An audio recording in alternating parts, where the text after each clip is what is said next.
You are about to learn the darkest secrets of medieval castles. Secrets you were never meant to know. But I will reveal them all. Medieval castles seem to us to be the pinnacle of engineering, impregnable stone giants where lords and ladies lived in luxury and safety. We imagine majestic halls, nightly tournaments, and flags flying proudly from the towers. But what if I told you that this glorious picture hides the harsh and grim reality of the daily struggle for survival? Behind the thick walls lay a life full of hardships that are not written about in novels about knights. Every day was a test where the main enemy was not the enemy's armies, but the cold, darkness, hunger, and the constant need to maintain a fragile life. It was a world where the price of a mistake was incredibly high and comfort was an unheard of luxury. We will look behind the grand facade and see the castle through the eyes of its inhabitants, for whom it was not a fairy tale palace, but a harsh fortress. We will reveal secrets that were not meant for prying eyes. Watch the video to the end, and you will learn how a simple draft could be a greater threat than a siege weapon, and why the location of the toilet was a matter of strategic importance.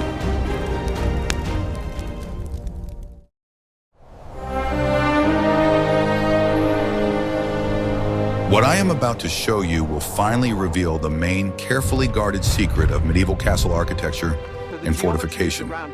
Every element of the castle, from the distinctive shape of the towers to the strictly defined direction of the spiral staircases, was not simply a utilitarian construction solution by engineers, but a well-thought-out part of a secret psychological language of intimidation, specifically designed to demoralize enemies. The architecture was the first and most formidable invisible line of defense, working effectively on a deep psychological level and playing on the subconscious fears of attackers long before the first shot was fired. The castle inspired terror with its appearance, forcing enemies to think twice before storming it and doubting their success. Let's begin our detailed analysis with the main gate, which was not just a utilitarian entrance to the fortress, but a complex system of deadly traps and obstacles. The massive round stone twin towers on either side of the entrance deliberately created an oppressive feeling for approaching attackers, as if they were voluntarily entering the gaping stone mouth of a huge monstrous beast ready to snap its jaws shut. The long, deliberately narrow passageway between several iron grates and gates, known to military experts as a death trap or barbican, psychologically weighed on the nervous psyche and physically deprived the attackers of precious space for maneuvering and retreat. Once inside the stone bag under fire from above, the attackers realized their vulnerability and helplessness. The castle's confusing interior layout was often deliberately and consciously confusing and illogical, presenting a veritable Minotaur's maze for strangers who did not know its detailed plan by heart.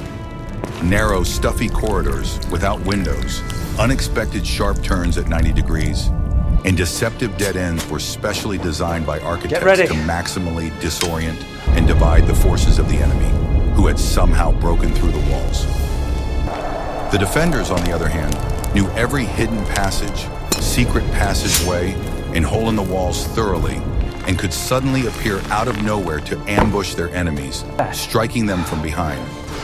Knowledge of the castle's layout was a power that gave the defenders a huge tactical advantage over the attackers wandering in the dark.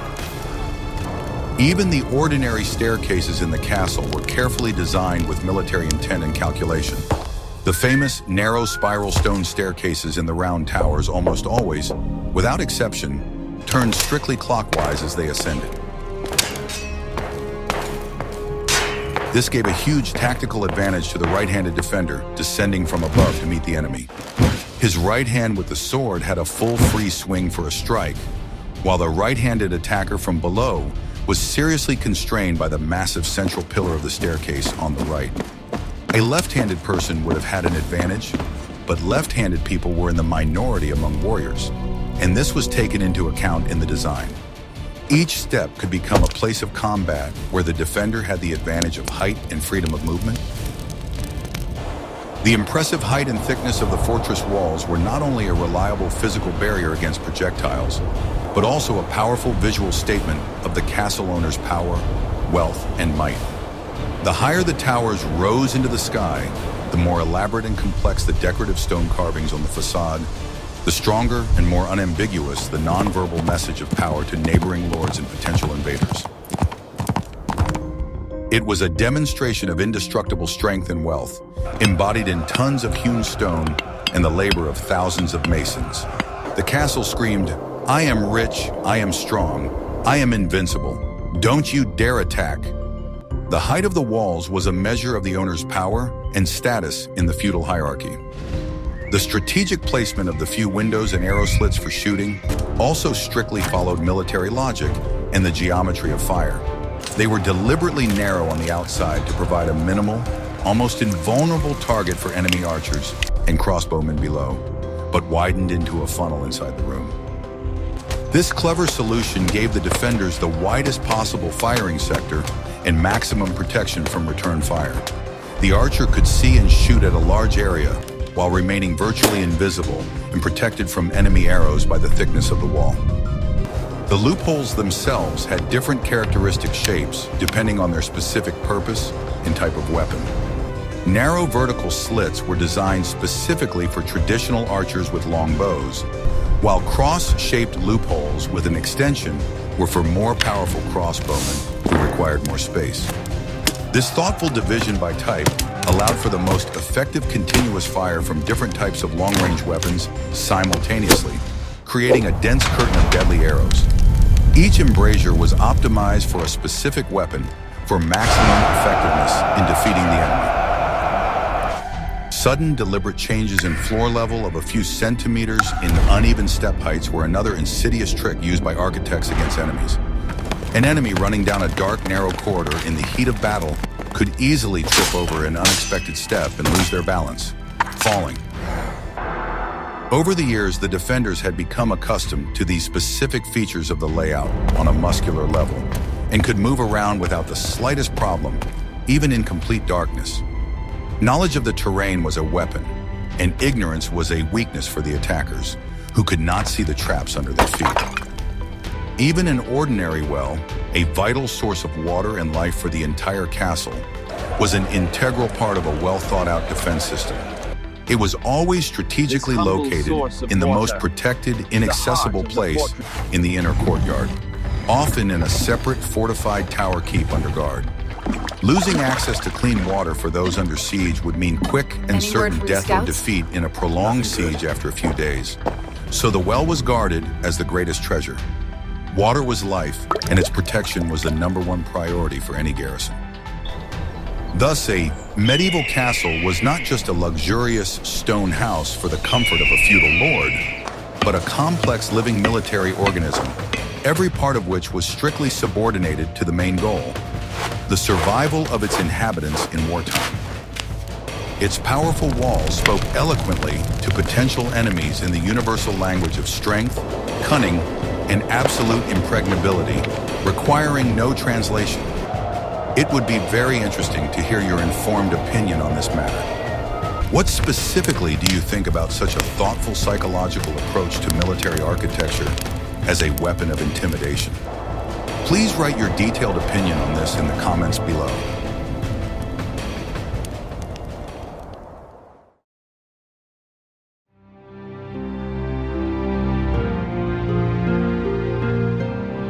Are you ready to learn the truth about the most valuable resource in a medieval castle, which was more precious than gold?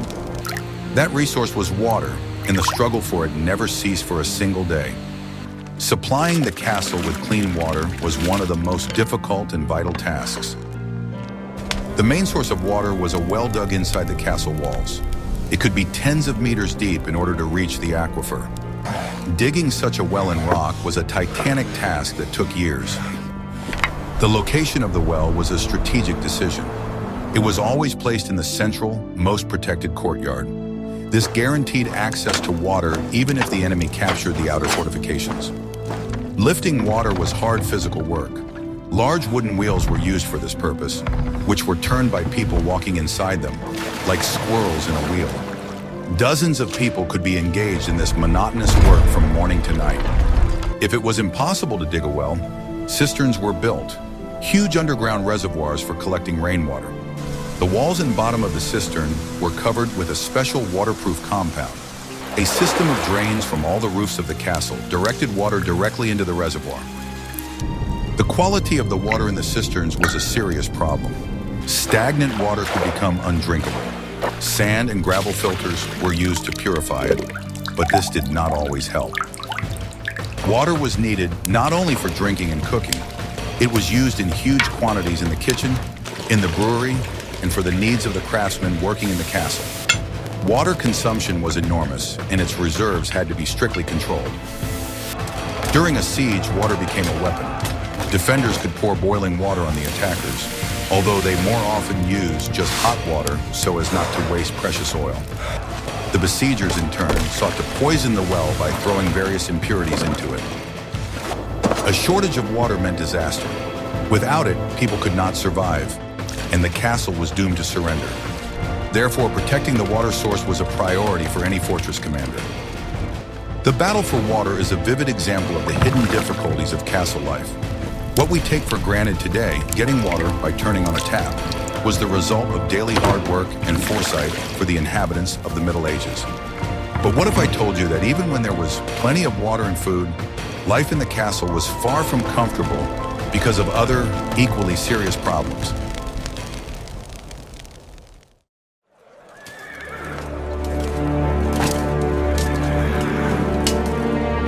And you've definitely never heard about this unique secret. Behind the official life of the castle, ruled by the Lord, there was another shadow economy based on the ingenuity and enterprise of the common inhabitants. It was a world where the garrison soldiers and servants created their own system of values and trade. A soldier's official salary was small and often paid late.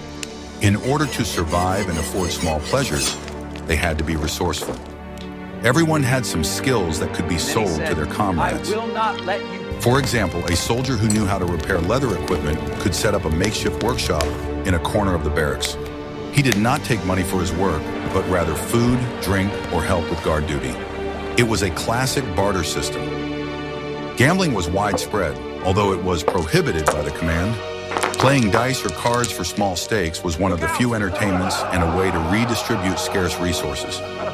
Everyone had homemade dice carved from wood or bone. Wood or bone carving was another way to pass the time and create something valuable. Soldiers carved figurines, knife handles, or combs.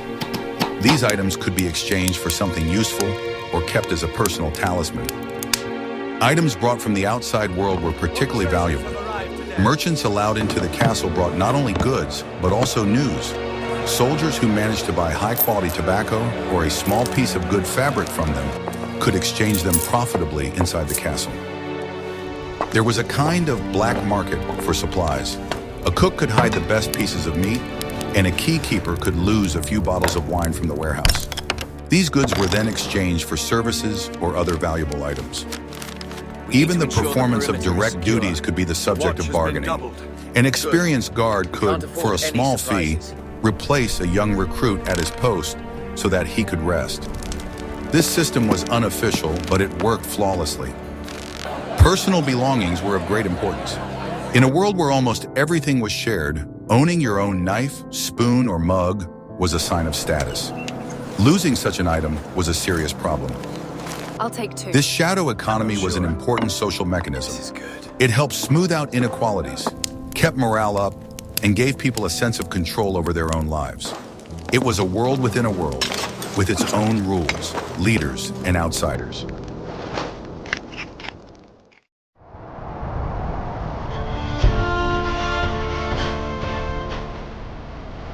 What you are about to learn will completely overturn and destroy your romantic idea of a comfortable life in a medieval castle. Yes, it's quite The two main and virtually invisible enemies of any of its permanent inhabitants were not enemy soldiers with swords outside the walls, but the eternal piercing cold and impenetrable oppressive darkness inside. The endless struggle against them took a huge amount of physical strength, time, and material resources from the inhabitants, but almost always inevitably ended in the painful defeat of man before nature. The castle was a fortress against enemies, but a prison for comfort where people existed in constant discomfort, simply getting used to suffering as a norm of life. The massive stone walls of the castle, several meters thick and made of hewn stone, provided excellent protection from enemies and projectiles, but they also had a fatal downside for the inhabitants. During the short summer, they physically prevented the interior rooms from warming up normally in the sun, absorbing heat, and during the long, harsh winter, they turned into a giant natural battery and source of cold, radiating an icy breath. Inside the castle, it was almost always unpleasantly cold and damp from condensation on the stone, regardless of the weather outside. The stone was a natural refrigerator, maintaining a low temperature for months, and no effort could change its nature in the physics of heat transfer. The main and practically only real source of precious heat in the rooms was a large fireplace or open hearth with firewood in the center of the hall. However, fireplaces in the primitive form we know from the Middle Ages were extremely inefficient by modern standards and wasteful. The lion's share of the valuable heat from the burning wood was uselessly lost through the wide chimney along with the hot smoke, and only a small space of a few meters directly in front of the open fire was actually heated effectively. The rest of the room remained cold, creating a sharp contrast in temperatures. Hot by the fire, cold 2 steps away. In order to somehow preserve the rare warmth and prevent it from escaping into the stone, heavy, expensive tapestries with scenes and thick woolen carpets were carefully hung on the cold stone walls.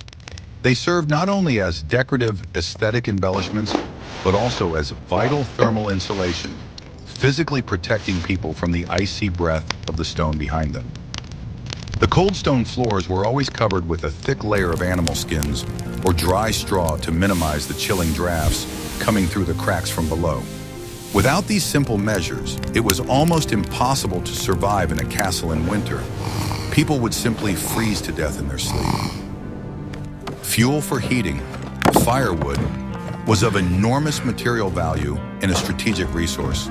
To heat even a medium-sized castle during a long winter, many tons of dry firewood were required daily.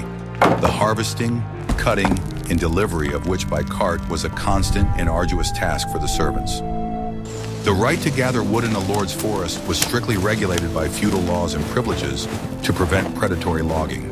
The poor stole wood, risking severe punishment, because without fuel, entire families would freeze to death in their huts in winter. The second fundamental problem after the cold was the oppressive darkness in the rooms. The windows in castles were deliberately small and narrow loopholes so as not to weaken the strength of the thick walls and not to provide a convenient target for enemy archers outside. Therefore, even on a clear sunny day, the vast majority of the castle's interior was dominated by oppressive semi-darkness, which was depressing for the psyche. Sunlight was a rarity and a luxury, penetrating only the ceremonial halls with large windows, while the rest of the rooms were plunged into eternal darkness, where the eyes gradually became accustomed to distinguishing the outlines of objects. The main source of expensive artificial light in the darkness was candles of varying quality. However, beeswax candles, which gave a bright, even, and clean light without soot, were incredibly expensive and available only to the wealthy lord and his family members for lighting their chambers. All other inhabitants of the castle, servants, soldiers, had to make do with cheap tallow candles made from smelly animal fat, which produced thick black smoke, smelled disgustingly of burnt lard, and gave off a dim, flickering light. The difference in lighting emphasized the social hierarchy. Light was a privilege of the rich. A cheaper alternative for the poor was primitive torches, thin splinters of dry resinous wood that burned quickly, within minutes, with a bright flame, and required constant, tedious attention to replace. Simple oil lamps were also widely used, primitive clay bowls with wicks filled with smelly animal fat or rare oil. They produced more acrid soot and unpleasant odors than actual useful light, but they were better than nothing in the pitch darkness of night. Due to the critical lack of lighting and the high cost of candles, most of the active life in the castle naturally came to a standstill and ceased with the onset of early darkness in winter. Any work requiring vision was immediately stopped, and the exhausted people instinctively gathered around the central hearth in the main hall, which provided both precious warmth for the body and at least some light for the eyes. This was the traditional time for oral storytelling and legends, minstrel songs, and small monotonous crafts such as spinning, which did not require good sharp vision, but only muscle memory. Darkness dictated the rhythm of life throughout the castle from dawn to dusk. The constant piercing cold and oppressive gloom had a strong negative impact on the daily life, health, and psyche of the people living in the castle. Life in such harsh, Spartan conditions, without comfort, was a real ordeal for the body and spirit, requiring enormous endurance and habits formed from childhood. But how exactly did people cope with another fundamental psychological problem of medieval life? The complete lack of personal space and privacy in a crowded castle.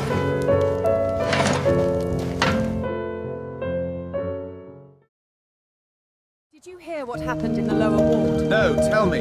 Was it the new shipment of grain? Contrary to romantic Keep your notions, voice down, the the master medieval is castle watching. was a place where the concept of personal space was virtually non-existent.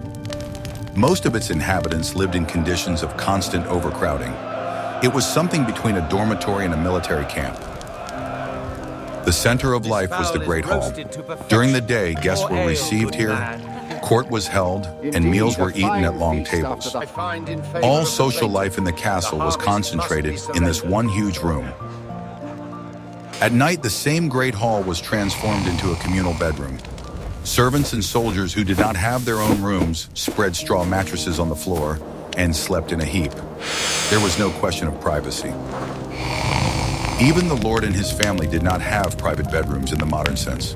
Their chambers were often walk-through rooms, and their personal servants slept in the same room, behind a screen or in an alcove. They had to be available to their master at any time of the day or night. I feel safe. Servants lived where they worked. Cooks slept on benches in the kitchen. Grooms in rooms next to the stables. Their lives were completely tied to their place of service. The garrison soldiers lived in barracks, which were large common rooms. Wooden bunks in several tiers were their only furniture. Personal belongings were stored in a small chest at the foot of the bunk. Such crowding gave rise to constant conflicts and tension. Disputes over food, sleeping space, or missing items were commonplace. Maintaining discipline in such conditions was a difficult task. The lack of privacy meant that everyone's life was on display. There were virtually no secrets in the castle. Any conversation could be overheard, and any action could be observed. At the same time, there was a strict social hierarchy. A person's place at the table, the quality of their food, and their sleeping quarters were clearly determined by their status. Everyone knew their place and rarely tried to change it. This communal life had its advantages. It promoted unity and mutual assistance.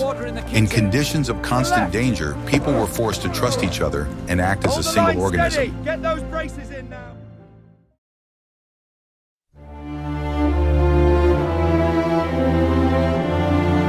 Ready to learn about the biggest and most invisible threat that constantly hung over every castle? That threat was the castle itself, or more precisely, its constant desire for destruction. Keeping a huge stone structure in good order was an endless and exhausting task. A castle was a complex organism that required constant care. Wooden structures such as roofs, floors, and bridges were particularly vulnerable. They rotted from dampness and needed to be replaced regularly. Roofs covered with tiles, slate, or wooden shingles were a constant source of headaches.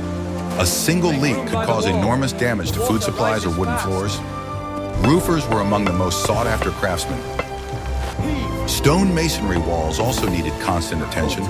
The mortar between the stones was washed away by rain and weathered over time. Bricklayers had to regularly inspect the walls and repair cracks to prevent them from collapsing. The enemy's siege weapons caused serious damage to the walls. After each assault, a lot of work began to repair the damaged areas. This required a huge amount of stone, scaffolding, and manpower. The interior also required maintenance. Floors wore out, wooden panels dried out, and plaster fell off due to dampness.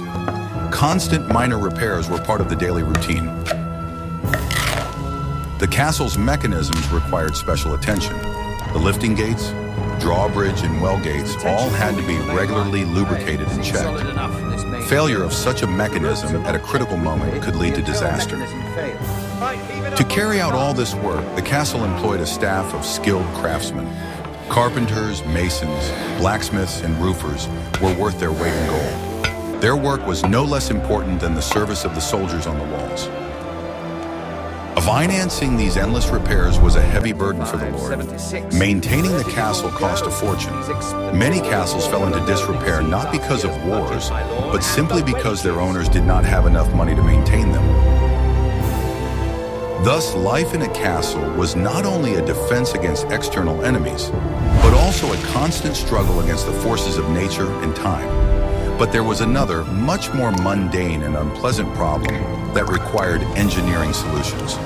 In the next chapter, we will talk about castle sanitation.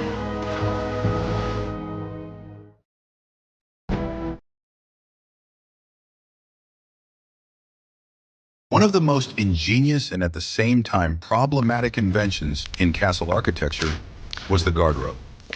This was the name given to the medieval toilet, which was a small room or niche protruding from the main wall. It was a simple but effective solution to the problem of waste disposal. The guardrobe consisted of a stone or wooden seat with a hole underneath. All waste fell down a long vertical shaft. This shaft either led outside of the base of the wall or into the moat. The location of the guardraobes was carefully considered. They were placed on the outside of the wall so that unpleasant odors would be carried away by the wind. Sometimes several guardraobes on different floors were served by a single shaft. This system was a huge step forward compared to the usual cesspools. However, it also had its drawbacks. The smell, especially in calm weather, could be very strong. In addition, the wardrobe shafts were a potential weak point in the defense. There are known cases when clever attackers managed to penetrate the castle through these narrow and unpleasant channels. Therefore, the outlet openings of the shafts were often covered with grates. There was a special and very unpleasant profession for cleaning the bottom of the shafts. These people were called gong farmers. Their job was to collect and remove the accumulated waste, and they usually did this at night. Inside the living quarters, chamber pots were used at night. In the morning, the contents of these pots were poured by servants into the same wardrobe shafts or simply over the castle wall. This created serious sanitary problems at the foot of the walls. Not all waste could be dumped into the shaft. Food scraps and other kitchen waste were collected and thrown away in a specific place in the courtyard. Over time, whole piles of rubbish formed there. During a long siege, the waste problem became critical. Unsanitary conditions could lead to health problems for the garrison. Keeping the castle clean was an important part of the defensive strategy. Despite all its shortcomings, the wardrobe system was a real engineering breakthrough for its time. It demonstrates how medieval builders tried to solve complex everyday problems with the means available to them. Their solutions were pragmatic and functional.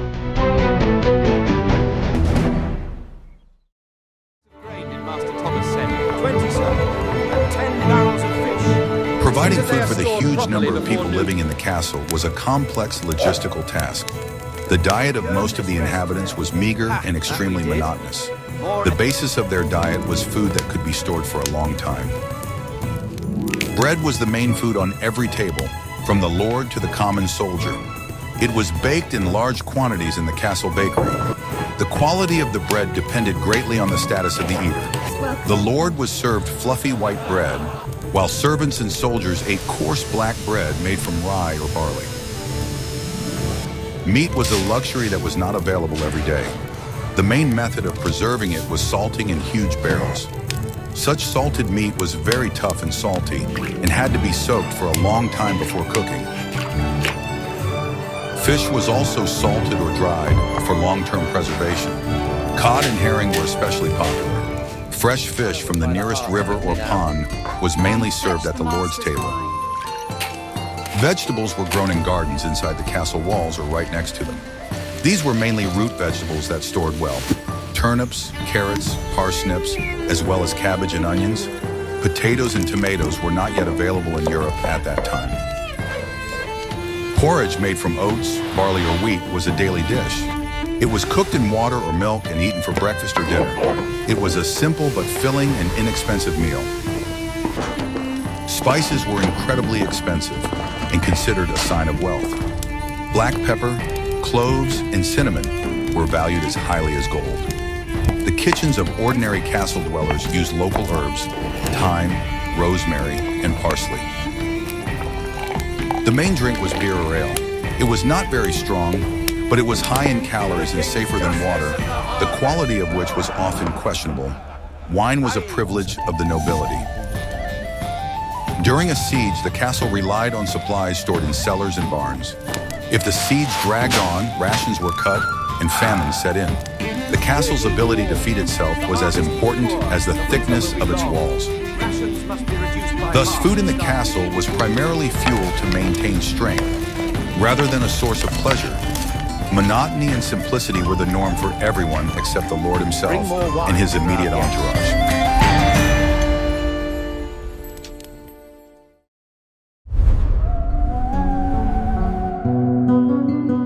We are accustomed to thinking that a castle's main defense is its high, thick walls.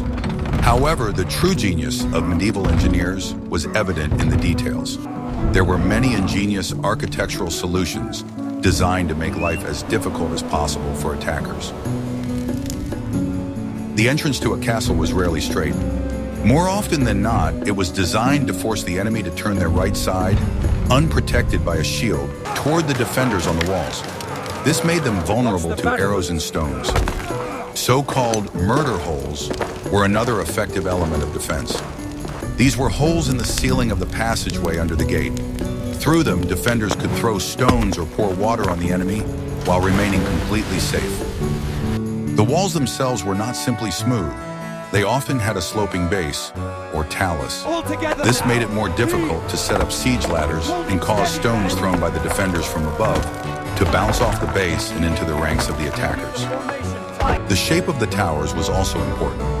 Early castles had square towers, but they had vulnerable corners that were easily damaged by siege weapons. As you can see, Later, towers began to be built round or polygonal, which made them more resistant to impact and left no dead zones for firing. Wooden galleries or parapets could be temporarily built on top of stone walls. They protruded beyond the wall, allowing defenders to shoot or throw stones directly at enemies at the foot of the wall. These structures were flammable, but very effective. The design of the embrasures for archers was the height of engineering. A narrow slit on the outside widened into a spacious niche on the inside. This gave the archer protection and at the same time, a wide angle for firing. Even the moats around the castle were not just pits filled with water. Sometimes their bottoms were lined with sharpened stakes hidden under the water. Crossing such a moat became a deadly task. Double walls or a zwinger system created an additional line of defense. If the enemy broke through the outer wall, they found themselves trapped in the narrow space between the two walls. There they came under crossfire from the inner walls and towers. All these details transformed the castle from a simple fortification into a complex, multi-level defensive machine. Each of them was the result of centuries of trial and error. It was these subtle tricks that made the castle truly impregnable.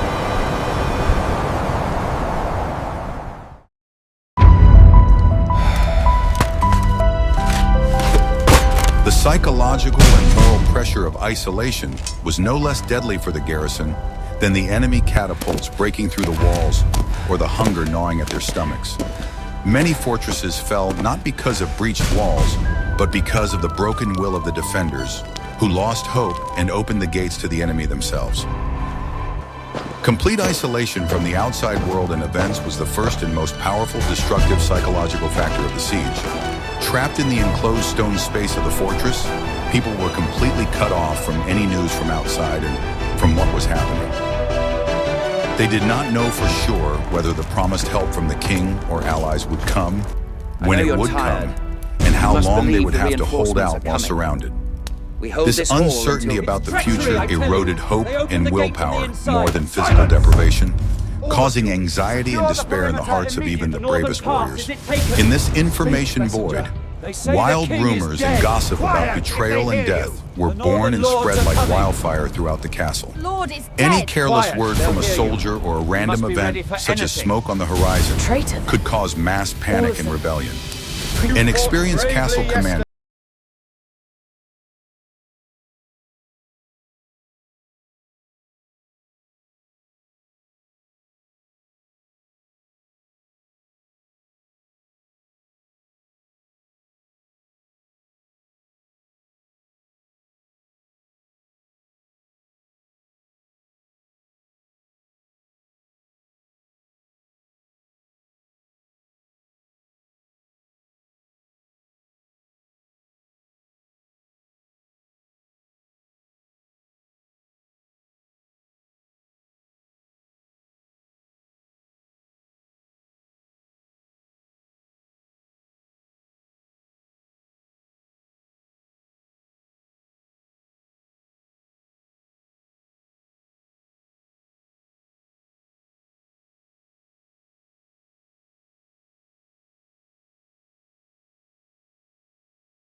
that somehow distracted the tormented mind from dark, suicidal thoughts of death and defeat was literally worth its weight in gold for survival. Commanders encourage such activities, understanding their therapeutic value in maintaining the combat effectiveness of the troops and preventing insanity from inaction. The besiegers outside actively and deliberately used various forms of psychological pressure as a weapon against the defenders' morale. They would regularly shout insults at the Lord and threaten him with a painful death, publicly display prisoners from the villages in front of the walls, or launch messages over the walls with catapults, promising generous mercy and freedom in exchange for immediate surrender. The sole purpose of all these actions was to sow destructive doubt about victory and division among the defenders, forcing them to doubt their Lord and open the gates. Psychological warfare was waged in parallel with the physical siege. Hope for salvation was the main invisible resource for survival in the siege, more important than bread.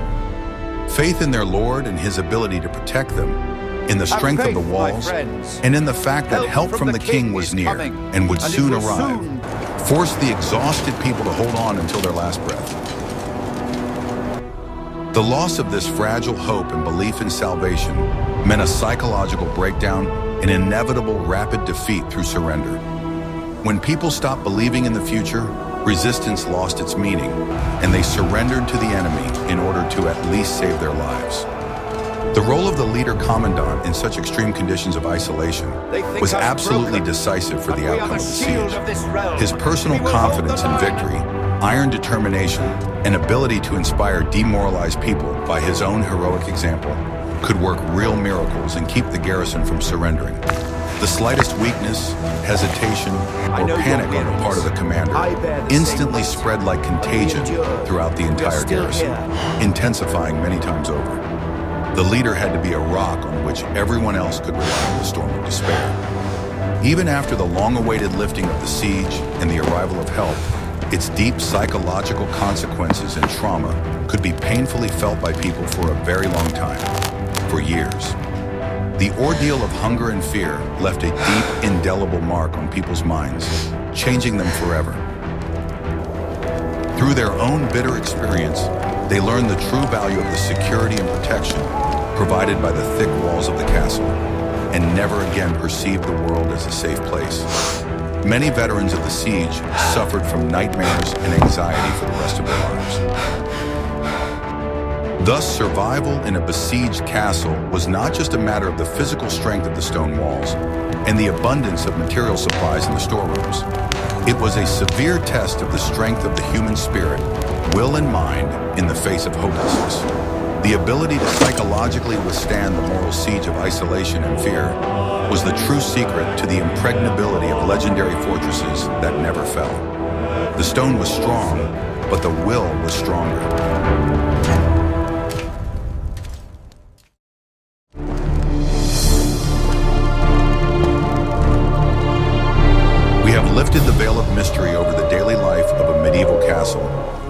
that behind its majestic facade lay a constant struggle. It was a struggle against cold and darkness, against water shortages and monotonous food, against waste problems and the endless need for repairs. Every day demanded not only courage from the castle's inhabitants, but also incredible endurance, patience, and ingenuity.